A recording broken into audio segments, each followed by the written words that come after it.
Gaza में Israel का ताबड़तोड़ हमला जारी है। इजराइल का गाजा पर कब्जे का प्लान आगे बढ़ रहा है। वहीं दूसरी तरफ हूती भी गाजा के लिए रुक रुक कर इजराइल पर हमले कर रहे हैं, लेकिन ये हमले नाकाफी ही साबित हो रहे हैं क्योंकि गाजा शहर खंडहर में तब्दील होता जा रहा है। लोग गाजा छोड़कर दूसरे देश भागने की कोशिश में जुटे हैं। नेतन्याहू का एजेंडा साफ है कि फिलिस्तीन जैसा कोई देश नहीं है। अब वेस्ट बैंक को कब्जे में लेने की तैयारी हो रही है। गाजा और फिर वेस्ट बैंक को युद्ध क्षेत्र बना देंगे नेतन्याहू। लेकिन भारत ने संयुक्त राष्ट्र में फिलिस्तीन देश का समर्थन किया है। अब 142 देशों ने स्वतंत्र फिलिस्तीन देश को समर्थन दिया है। नेतन्याहू फिलिस्तीन देश का वजूद ही खत्म कर देना चाहते हैं। हमास का कोई भी नेता किसी भी देश में हो, उसे छोड़ने के मूड में नहीं है नेतन्याहू।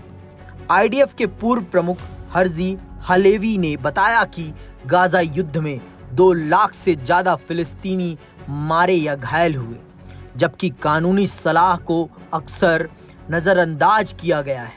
गाजा युद्ध के लगभग 2 साल पूरे होने से पहले इजराइल की सेना आईडीएफ के पूर्व प्रमुख हर्जी हलेवी ने एक चौंकाने वाला बयान दिया है। दक्षिण इजराइल के एक सामुदायिक कार्यक्रम में हलेवी ने बताया कि इस जंग में अब तक 2 लाख से ज्यादा फिलिस्तीनियों की मौत हो चुकी है या वे घायल हुए हैं। हलेवी ने साफ कहा कि गाजा की 22 लाख आबादी में से 10% से अधिक लोग सीधे तौर पर इस संघर्ष की चपेट में आए हैं। ये आंकड़ा गाजा स्वास्थ्य मंत्रालय की रिपोर्ट से काफी मेल खाता है। वही मंत्रालय जिसे इजरायली अधिकारी अक्सर हमास का प्रोपोगेंडा कहकर खारिज करते रहे हैं, लेकिन अंतर्राष्ट्रीय मानवीय एजेंसियां इन आंकड़ों को भरोसेमंद मानती हैं। 7 अक्टूबर 2023 से अब तक गाजा में 64,711 लोगों की मौत हो चुकी है और 1,63,859 से ज्यादा लोग घायल हैं। हजारों लापता मलबे में दबे होने की आशंका है। उन्होंने कहा, ये कोई मामूली युद्ध नहीं है। हमने पहले ही मिनट में अपनी ताकत दिखा दी। इजराइल के पूर्व सेना प्रमुख हलेवी ने कहा कि इजराइल को 7 अक्टूबर के हमले से पहले गाजा में कड़ा रुख अपनाना चाहिए था।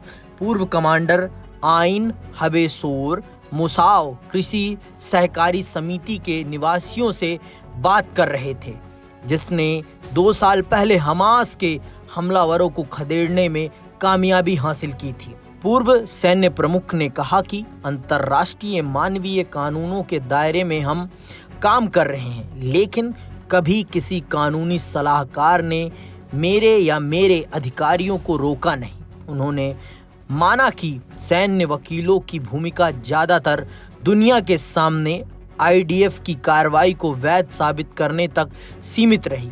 उनका ये बयान ऐसे समय आया है जब इजरायली मीडिया ने रिपोर्ट किया कि मौजूदा आईडीएफ चीफ एल जमीर ने भी हाल ही में कानूनी सलाह को नजरअंदाज कर दिया था। इस पूरे मामले ने मानव अधिकार कार्यकर्ताओं का ध्यान खींचा है। इजरायली मानव अधिकार वकील माइकल स्पॉट ने कहा, हलेवी के बयान साबित करते हैं कि सैन्य वकील केवल औपचारिकता निभाने के लिए हैं। असल में उनकी सलाह को नजरअंदाज कर दिया जाता है।